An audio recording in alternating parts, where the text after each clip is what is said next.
We haven't done a video in a while, and yet somehow I keep getting people subscribing to my channel, which is fantastic. Thank you, everybody. It's just a funny little channel that I don't really promote, and so it's cool to see that people are just kind of interested in some of these things. So anyway, I figured I would do a short video here showing one of the reasons why I haven't done a lot of videos lately, and it's because I was building these built-in bookshelves here. We decided to do a very modern style, and I figured other people might want to see it, and in particular some of the ways that we dealt with having an old house. Because in an old house, things aren't always plumb and straight and all that other kind of stuff. So what we did here, and this is, we have about 9.5 foot ceilings, and so it's a pretty large scale endeavor. And we built these things modularly, so like there's really, if you look closely, you can see some of the seams where stuff comes together there. But we built them in pieces and then put them together, and that actually allowed us to do a couple of different things. Allowed us to adjust a little bit for the fact that the walls are not straight and the ceiling is not exactly perfectly level. So anyway, it's kind of a cool thing. And there's also ways to hide your mistakes. Like all of my projects, there are mistakes, which hopefully you can't see, but little things like trim pieces, like this. So this trim piece is wider than the actual side of the shelf. And so that allows you, you know, if the walls aren't perfectly straight, it kind of hides some of that for you, which is nice.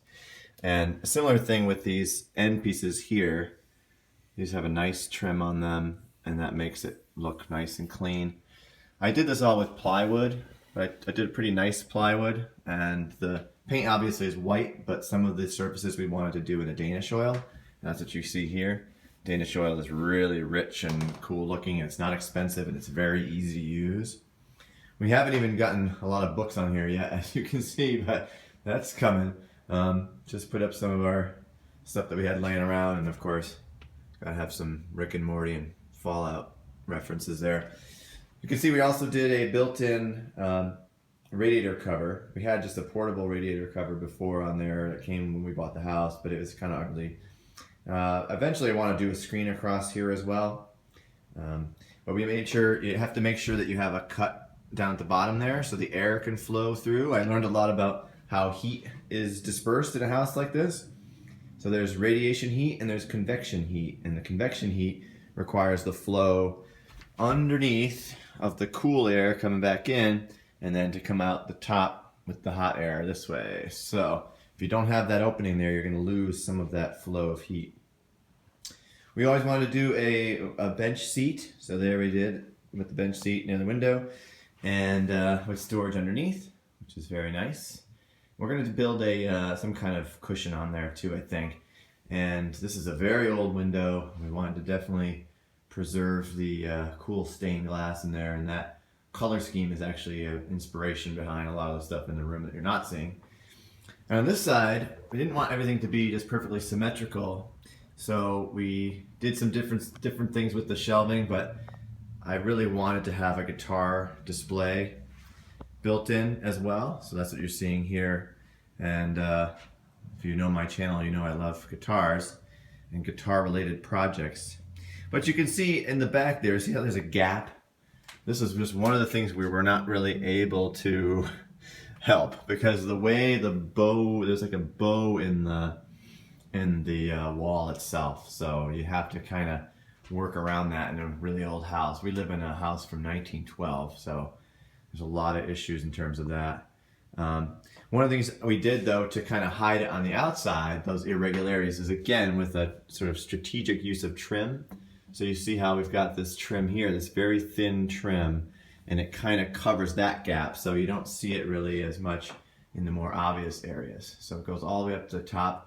And these corner pieces here were really helpful, because again, they just, any like little variations in the wood and things, it really smooths it out, makes it look like one seamless piece down there. Now this thing I had done at the bottom here, I never did before. I created a track. I did this on the table saw, which is, there's probably easier ways to do this, maybe with a router, but I don't have a router. So what I did was created these huge doors because we wanted to have some storage for things. And these tracks here, these things just slide. These doors are made of underlayment, so it was pretty cheap, but I may have to upgrade it eventually because they're kind of, I don't know, they kind of warp a little bit. But anyway, so what we have in here, this is one of our main outlets in the room, and we have it as a charging station for our cordless vacuum cleaner and all the devices and everything. So we wanted to make sure we had a nice big cabinet, and eventually I'm going to hang all these components and stuff so they're nice and neat, but right now they're just tucked away. So that's nice. And on this side, did a shelf built in as well, so we can have more devices and things stored in there. And there's a gap between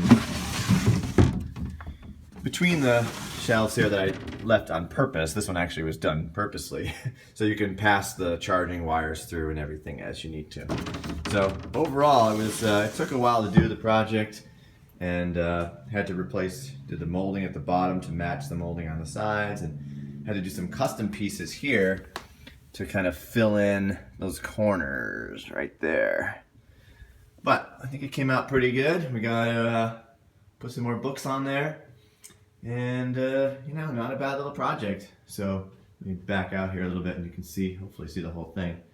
The light is kind of getting bad when I walk away. But there's the whole thing there.